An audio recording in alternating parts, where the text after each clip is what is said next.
When you live long enough, as I have, you collect stories.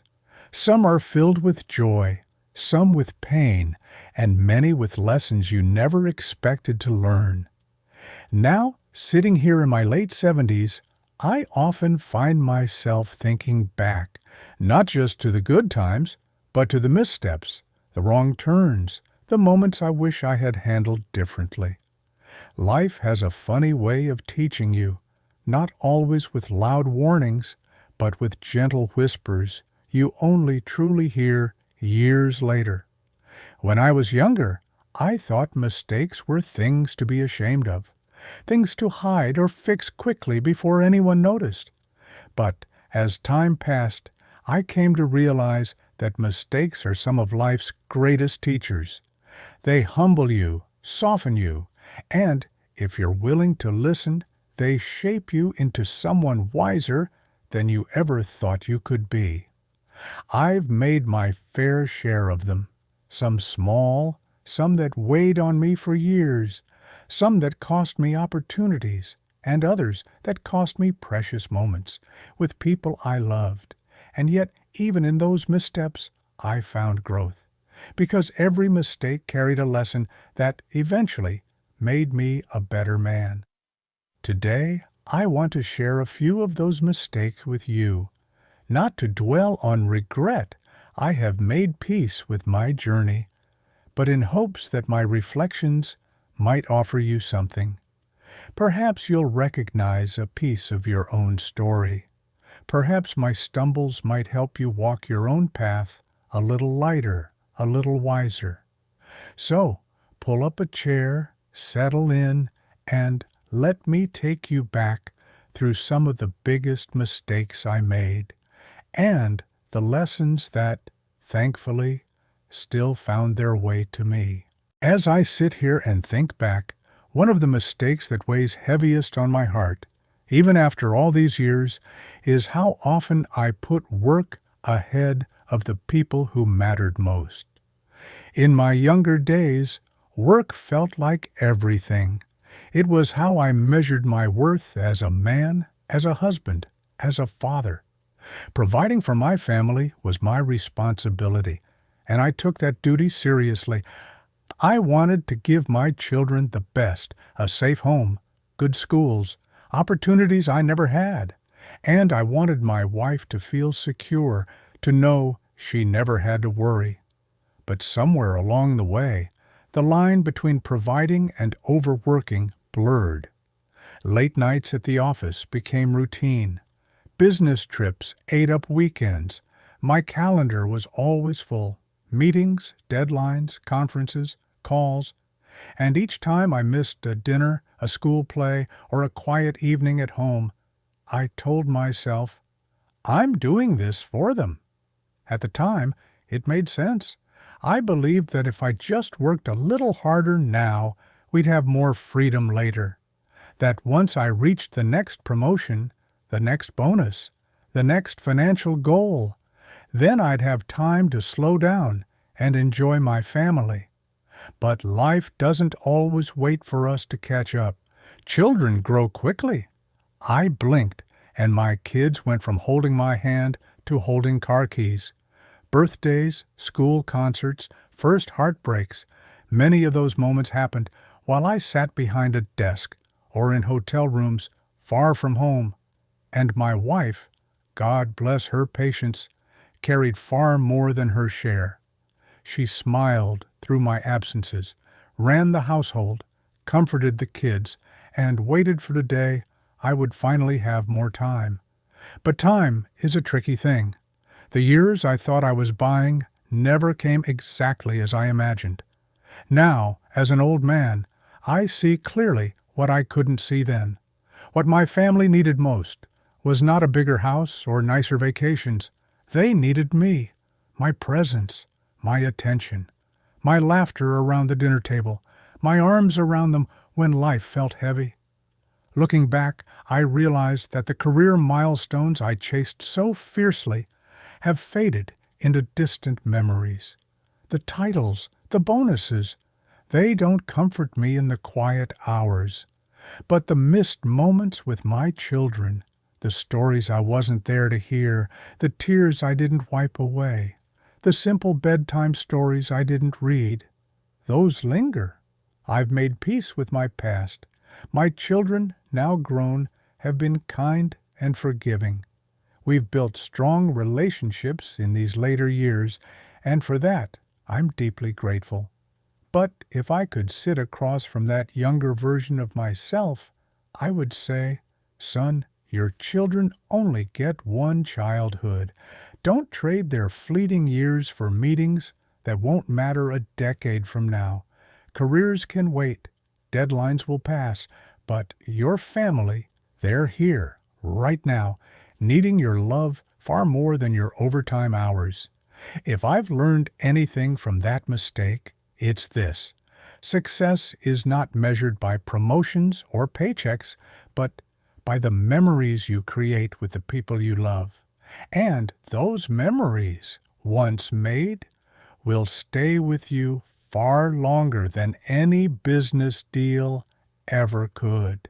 And as I think back on those busy years, there's another mistake that quietly crept in alongside my work. I neglected my health far longer than I should have. When you're young, strong, full of energy, it's so easy to believe that your body will always cooperate. I certainly did. I skipped meals when I was busy, grabbed whatever food was convenient, stayed up late to finish projects, and convinced myself that a few extra pounds or a sore back weren't anything to worry about. After all, I was young. There would be time later to get back in shape, to eat better, to rest. But what I didn't realize, and what I wish I had understood sooner, is that neglect doesn't stay small. It grows slowly, quietly, year after year. A missed checkup here, a skipped workout there, nights of poor sleep piling up. These little things collect like dust in the corners of a house. You don't notice them much at first, but eventually you wake up to find that the small cracks have grown into real problems. For me, it started with blood pressure creeping higher than it should have, then cholesterol, then weight that became harder and harder to shed. My knees, once sturdy and reliable, began to ache during simple walks.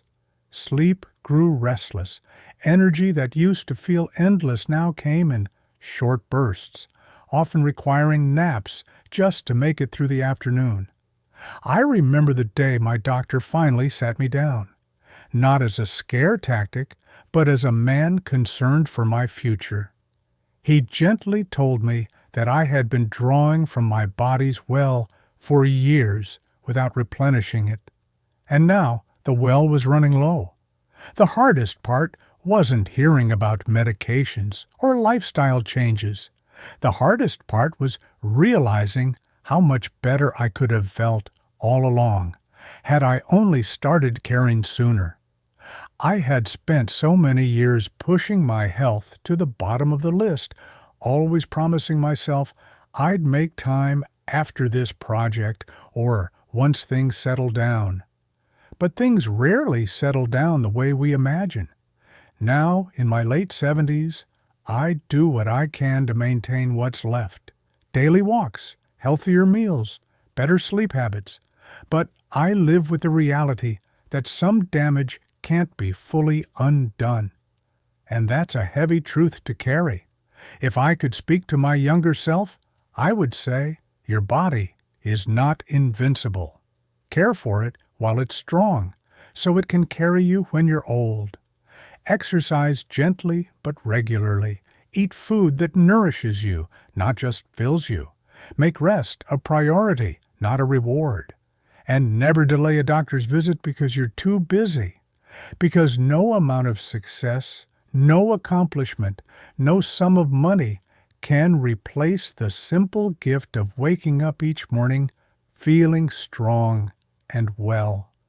And once your health begins to slip, you realize that everything else depends on it. Health isn't a luxury to enjoy later. It's the foundation for enjoying life at all. As I sit here and reflect even more, there's another mistake I carried with me for far too long, one that stole far more peace than I ever realized while I was living it. I held onto grudges longer than I should have.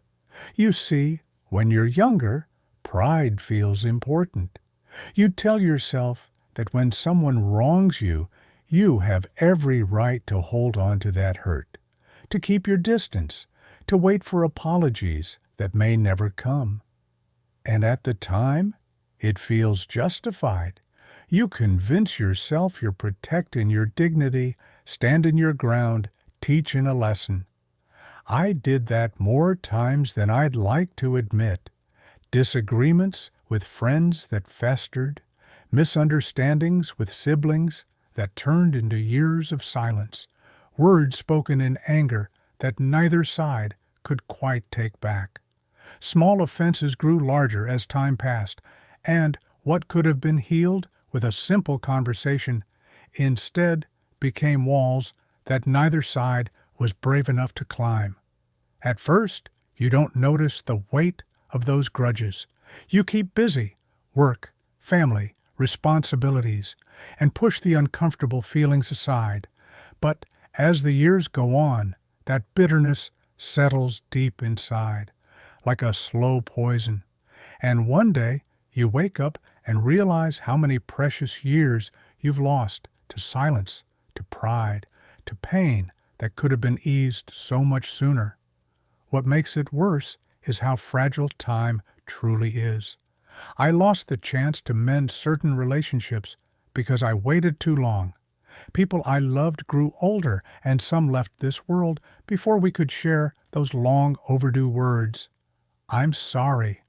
I forgive you. I miss you. And standing at their funerals, I carried a different kind of grief, not only for their passing, but for the lost time we could have shared had I set my pride aside sooner. Over time, I've learned that forgiveness isn't about excusing hurtful behavior. It's about freeing your own heart from carrying a weight it was never meant to hold forever. The longer you carry anger, the heavier it grows. But when you release it, you make room for peace, for love, for reconnection. I've also learned that sometimes the other person is waiting too, unsure how to bridge the distance, afraid to take that first step. Many broken relationships are held apart not by true hatred, but by mutual fear and stubbornness. In these later years, I've made efforts to reach out where I still could. Some bridges were rebuilt, and those renewed connections have brought unexpected joy in my older age. Others, sadly, remained beyond my reach, and those I carry as quiet reminders to act sooner when hurt threatens to harden my heart. If I could speak to my younger self, I would say, don't waste precious years being right. Be quick to forgive and quicker to ask for forgiveness. Life is far too short to let pride steal the people you love. Because when you reach my age, you'll find that very few arguments were ever worth the years they cost you. And as I think even further back, there's another heavy lesson life handed me.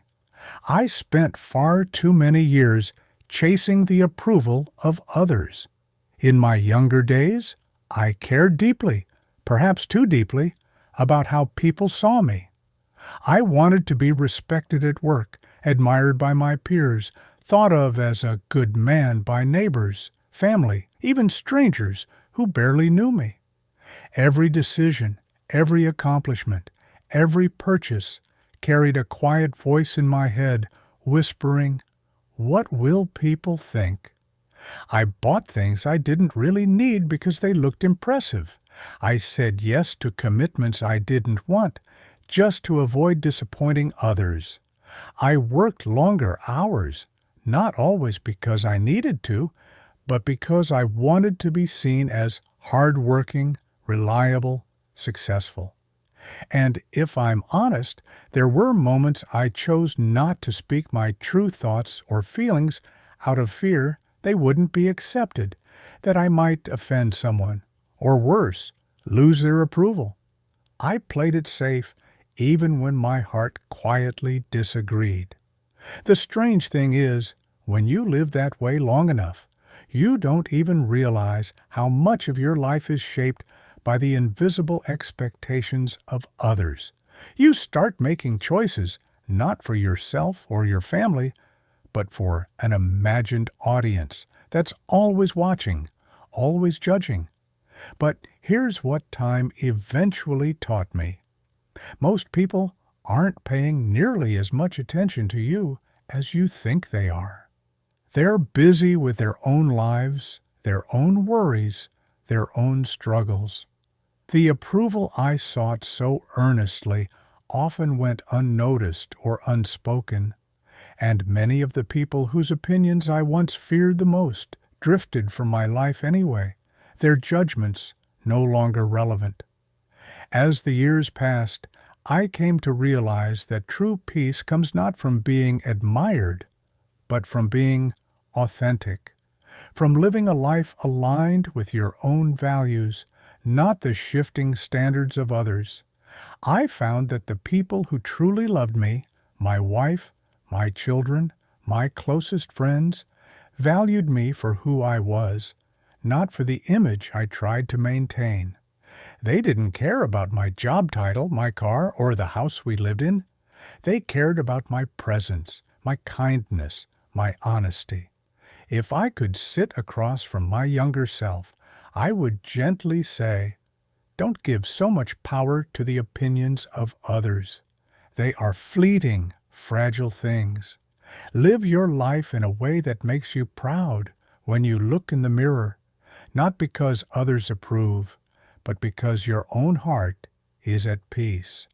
Because when you reach my age, you realize that the opinions that once kept you awake at night rarely mattered at all, and the freedom that comes from letting go of that weight, well, that's one of life's greatest gifts." And as I sit here, reaching the final pieces of my reflection, perhaps the most painful realization of all is this: I wasn't present enough. Now, I don't mean that I was physically absent.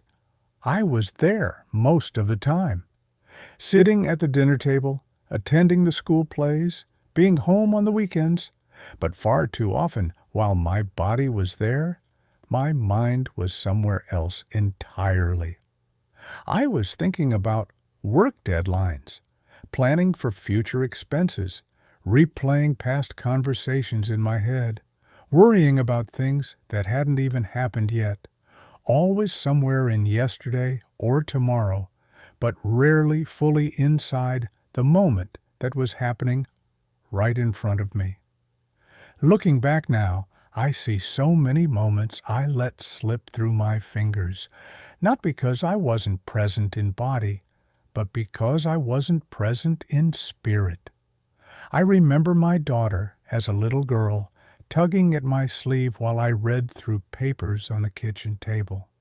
She wanted to show me her drawing, wide-eyed, excited, but I mumbled, "Just a minute, sweetheart. Daddy's busy."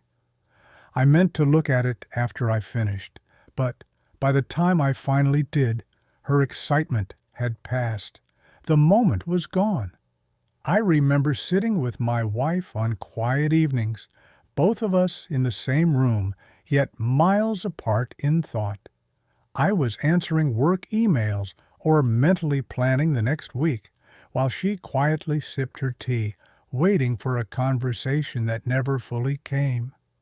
And I remember vacations where I spent half my time worrying about what was waiting for me back home, rather than savoring the laughter of my children building sandcastles or the simple beauty of a sunset I barely noticed. The tragedy is that those moments never come back. Time has a way of moving forward whether we're ready for it or not. The kids grow up. The days turn into years. The opportunities to sit and simply enjoy a quiet evening with your spouse become fewer as health and age slowly change what's possible. Now, in my late 70s, I've learned to sit quietly and fully embrace the present, because I've come to realize how sacred every ordinary moment truly is. I watch my grandchildren play and remind myself to soak in every laugh, every question, every little hand reaching for mine. I sit with my wife and savor the simple act of just being together without distraction, without a racing mind. If I could sit across from my younger self, I would say softly, "Wherever you are, be fully there. The emails can wait. The plans can wait. The worries will still be there tomorrow. But these moments, the giggles, the hugs, the quiet dinners, the simple conversations, they are what you'll one day wish you had more of. Because in the end, life isn't made up of the grand achievements we chase. It's stitched together from thousands of small, quiet moments we either embrace or allow to pass by unnoticed. And if you're fortunate, like I am now, you'll realize that being fully present is one of the greatest gifts you can give, both to your loved ones and to yourself. And so, as I finish sharing these pieces of my journey, I sit here quietly, feeling both the weight and the warmth of the years behind me. Life, you see, is a patient teacher. It doesn't always shout its lessons at you. Often it whispers softly, and sometimes you only hear those whispers long after the moment has passed. I've made my share of mistakes, more than I care to count, but I've also been given the grace to learn from them and to share them now with you. If any part of what I've said today has touched your own story, if you recognized a small reflection of your own choices, or felt a quiet nudge to hold your loved ones a little closer, to forgive a little sooner, or to be a bit more present, then I am deeply grateful. That is why I sit here sharing these stories, not to preach, not to instruct, but simply to offer my hand to you, as one traveler offering company to another along this winding road of life. If you found comfort, or even just a moment of reflection here, I warmly invite you to continue this journey with me. You can subscribe to this little corner of peace where we'll keep sharing these quiet lessons, these reflections from a life long lived, not perfect, but rich in its imperfections. And if there's someone in your life who might find comfort in these words, a friend, a sibling, a son or daughter, feel free to share this video with them. Sometimes it's these gentle stories that reach places other words cannot. Thank you for sitting with me today. Until next time, take gentle care of yourself and of those you love. Life, after all, is far too precious to rush through.